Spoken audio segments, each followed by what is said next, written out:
dear human, dear soul. I welcome you to my podcast series, Messages from Beyond. Since a near-death experience, I have had the gift of communicating with the subtle levels of the cosmos in a form of deep meditation in which I ask certain beings from the other world to communicate with me. As one of the first contacts to the afterlife, my old friend and teacher, friend of the Indians, showed himself to me. And it is now a great pleasure for me to introduce you to the conversations here as a supplement to the books. Please excuse me if the terms and our articulations are not perfect. Our mother tongue is German, but we try to translate it to the best of our ability. Thank you for understanding. Let us talk about the subject of transformation. You have called it the process of transformation, dear friend of the Indians. I would like you to begin to talk on the subject of transformation. I'm not quite sure where you want to start since this is a very complex subject, but please just begin. How would you like to structure this subject? Transformation is an important component of the cosmos, and every being should understand where, when, and how transformation happens.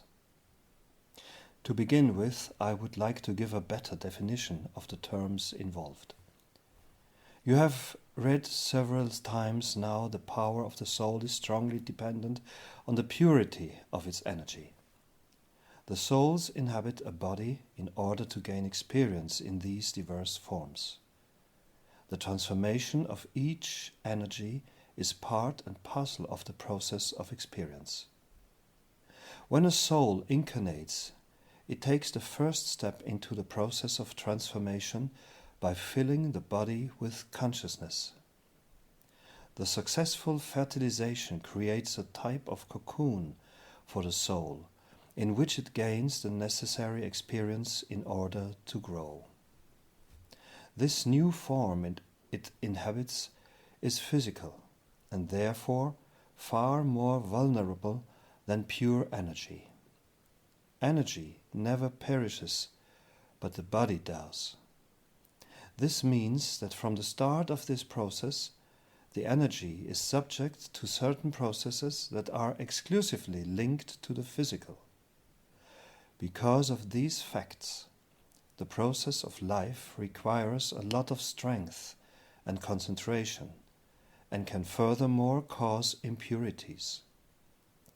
All of this together constitutes a huge challenge for the soul to avoid being completely contaminated, because the soul begins to lose strength with every instance of accumulating impurities. I would like to have an even closer look at this problem. Human beings believe that all things are separate from each other, but this is never the case. The vital process of the body requires a lot of energy. The body can draw this energy from the food it ingests, but also from the soul, which is a repository of energy. It is like the bee that gives life to the hive. It is not the hive that is alive. The latter is a system that has been built up laboriously by many small bees in order to fulfill their tasks in it. The human is the honeycomb, and the soul is the bees. This metaphor is meant to show you where you can find the source of your creativity. You will not find it in the body, nor in your mind, which is controlled by the ego. It is only the soul that walks the path. If you are aware that the bees are alive in you, you may laugh for joy, because their quick and alert energy is the gift of destiny. But back to the complexity. The human beings are more than the body that they think they are. Human beings are cosmic energies transformed into many forms. The first transformation starts at the incarnation and then keeps moving steadily onwards. The seasons of life are transformational processes of the body that allow the soul to participate in this transformation and to recognize the appropriate insights by their colors. A bee can create new honeycombs, but it cannot fertilize them. By this, I mean that a body can create new bodies, but a soul inside a body cannot create a new soul. That is impossible. The transformation that I speak of is the transformation of the energy inside of you. The first transformation is the incarnation in which the soul compacts and shrinks in order to enter the body. Further possibilities of transformation are provided by the changing seasons of the body. But this does not necessarily mean that the soul purifies along with it. Transformation is a potential that extends into all directions. But what exactly do I mean when I speak of transformation? Transformation is a change of your energy's frequency. You have to imagine this as if you were a particular color. Some even are a mixture of colors. But these colors can change just like the lights of the cosmos. Dear friend of the Indians, I do not know the lights of the cosmos. What do you mean by that? The energies of the cosmos are lights, and they also transform. The colors of your soul may change according to your orientation. That means that even if you have been full of joy and life only yesterday and involved in many projects, you are free to change this in the blink of an eye, if you so choose.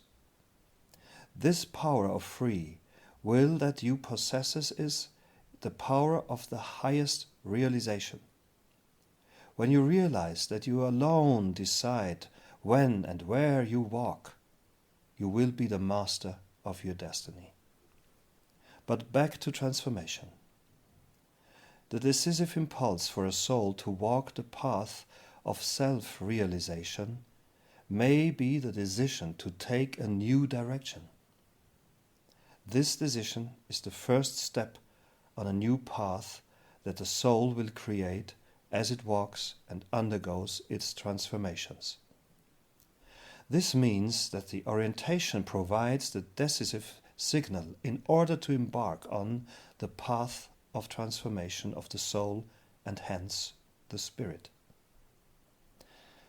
The strength of a human being continually lessens during the course of its life. But that is mainly due to transformations that were not undertaken. I mean by this that most people just live their lives blindly and according to habit. Nobody chooses the path of transformation voluntarily and happily. But humans are gifted with the energy of a soul that craves transformation. It is like a bird in the egg. It cannot stay in the egg forever. It wants to fly. The soul wants to unfold. This unfolding can only happen if we heed the impulses of our souls. For that, you need connection. Connection to the soul. This, again, is why purification is an extremely important aspect of cosmic existence. Souls want to grow, and souls want to expand. If you feel that the old parameters in your life are too narrowly set and no longer serve you, know that you are just following the eternal cycle of being. Transformation is an integral part of human life, because it is an integral part of the soul who lives that life. This formula is essential and of utmost importance because it demands your readiness to live in the moment and to be able to move forward at every moment of your life. All the grasping, constraining forms in which you might find yourselves are based on fear, as are many of your human illnesses of body and mind. Transformation is the essence of the soul. If you live this transformation, you will be rewarded with a beautiful insight that life can never be quickened when it is in a state of immobility. Transformation is the essence of being. So do transformation your processes, transform your patterns, change your lives into the form that walks through life flexibly and easily. Can you please say more about the colors?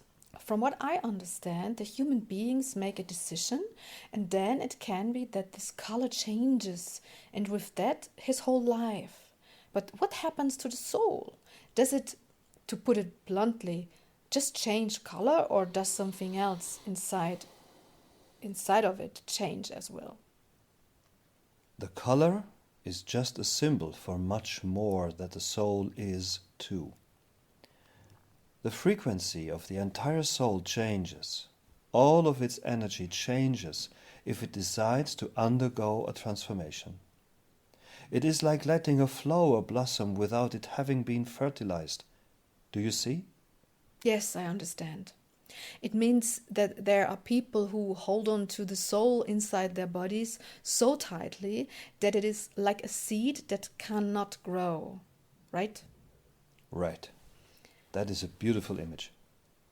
The people hold on so tightly to the power of the soul that they prevent it from materializing its inherent creativity and from growing. And when the people allow it, they can grow into a flower out of this seed that they are when the soul incarnates. The soul can blossom like a flower, right? Yes. I understand that so far. But in life, there are possibilities to change other things. Words can transform, deeds can transform. Would you like to expand on that, or is all of that part of the process you embark on when you decide to walk the path of transformation? Or don't you want to talk about this right now? These changes are all part of the process of transformation, but we will go into that at a later date. I just wanted to impart to the people how important it is to walk the processes of life, because if you don't do this, you deprive your soul of a rich bed of experiences that you can have only on earth. The power of the soul is transformation. If you allow this energy to lead you, you are guided by cosmic energy, and through that, much more protected than all the others who only think that they are directing these energies. Oh, you said that beautifully. So this is also a call for more trust, right? Right. Dear friend of the Indians, what more would you like to tell me about transformation? Transformation is not only done on a cosmic level, but can also be done voluntarily on a human level. You can quickly change your perception of being only passively involved in the cosmic transformations to the knowledge of being actively involved when you understand that the tools of the cosmos are also your own tools. This instrument is not powerlessness, but the individual responsibility of every being in the cosmos. I would therefore like to talk a bit more about responsibility in the process of transformation. We have already learned that the cosmos lives the process of transformation as an integral part of all energies. This is a cosmic law.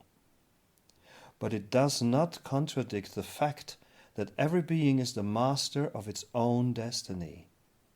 You are the master of your own destiny. You are the leader of your own life. You are the flower that grows in the flow of life. But it is you who also determines the rate of this growth. Your innate power is limitless. Find it, love it, live it, and transform it. That means find your patterns, the circumstances of your life, and your task in life. You are the transformer of your own life. Can you be a little bit more specific, please? What exactly do you mean? I do understand your definition between the transformation that is guided by the cosmos and which is guided by ourselves. And I also understand that we have been provided with the tools to change our own destiny. But where and how exactly can we do this? It is important to understand where you can change things. You cannot change the laws of nature that guide you. That is not permitted. But everybody can change the circumstances that determine the course of their own lives.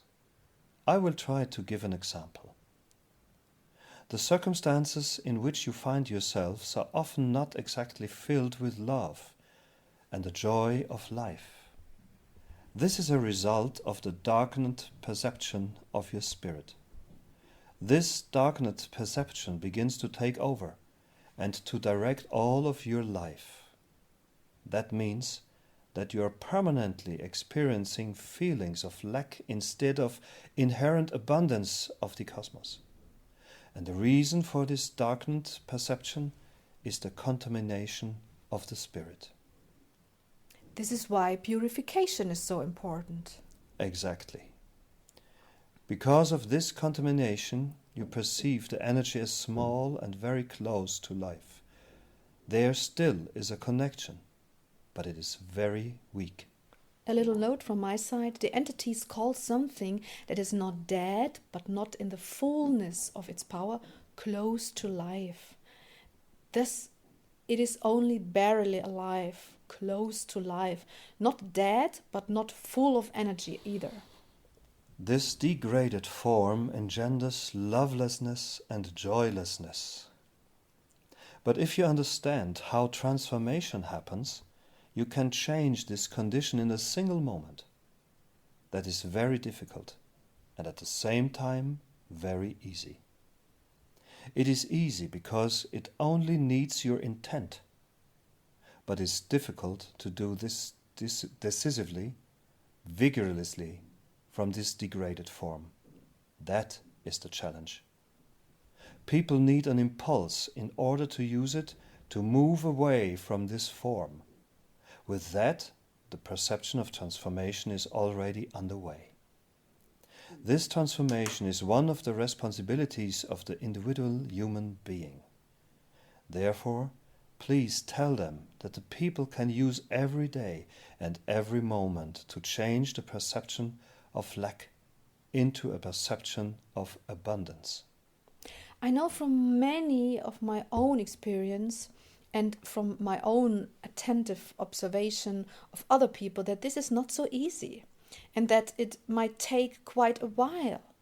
You may well make the decision to improve your current state of being, but it may be years until this has finally been achieved. What would you like to tell these people? What you're saying is right. It is not just a question of liberating yourself from this state of being. It is also a question of strength. Do you have sufficient strength in order to truly walk this path? And here I would like to point to purification once more. People can make the decision of transform at any moment. Then a journey begins that transforms this decision into matter. Sometimes this will succeed very quickly.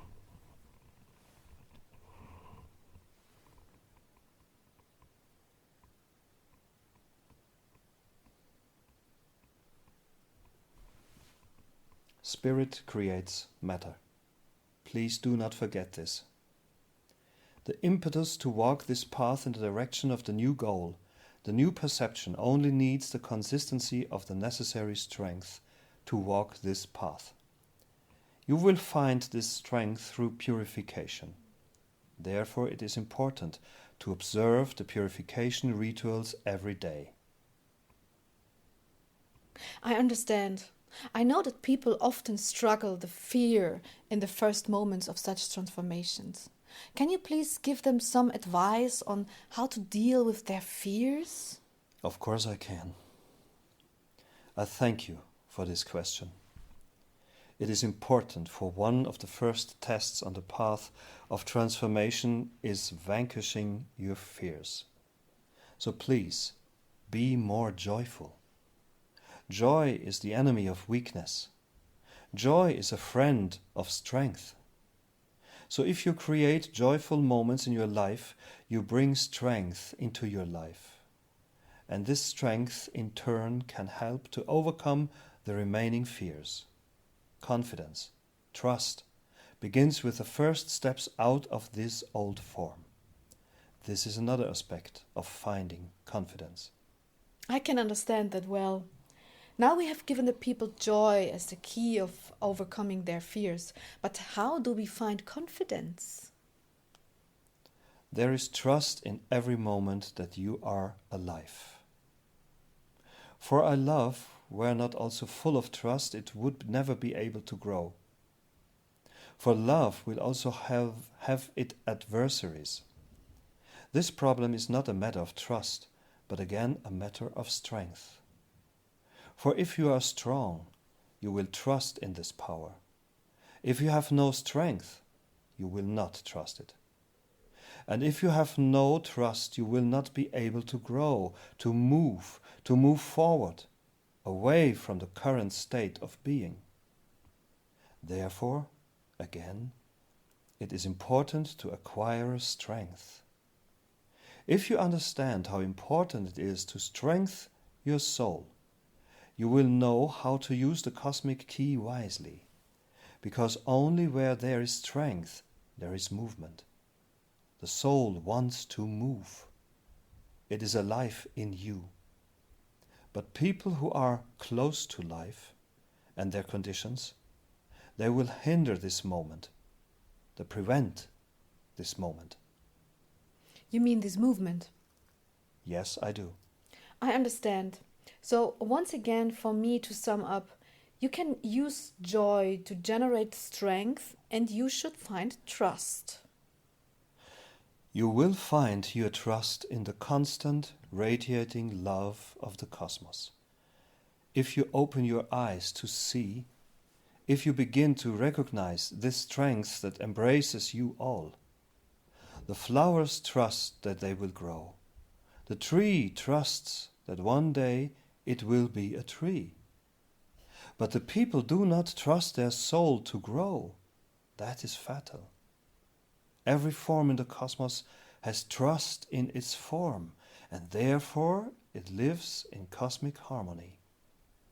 Only human beings have contaminated this form to such a degree that they have lost the strength to maintain the connection and have therefore lost their trust. I want to point out again the misery of this, that human beings are, after all, part of the cosmos, just like the animals, just like all the entities that surround you. But only the humans, in their form, have accepted this contamination to such a degree that they have forgotten their part in the whole structure. I, therefore, want to point out the circumstance that you all hold the keys to paradise.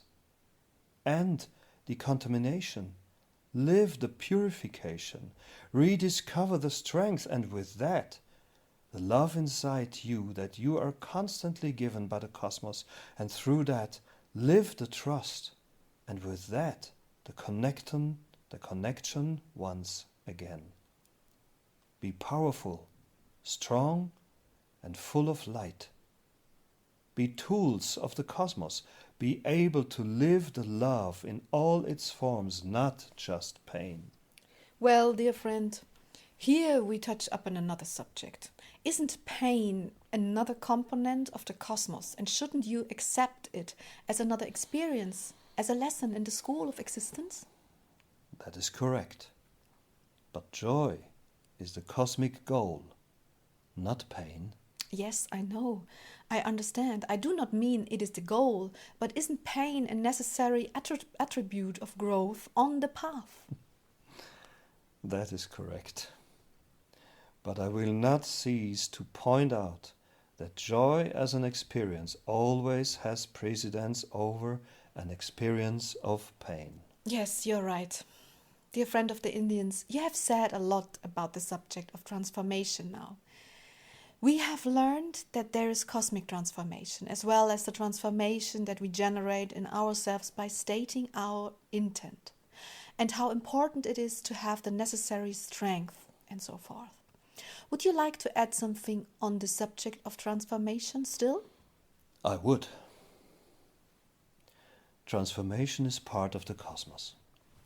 Please accept this process as a fixed component of the cosmos. No moment will ever return exactly as it is now.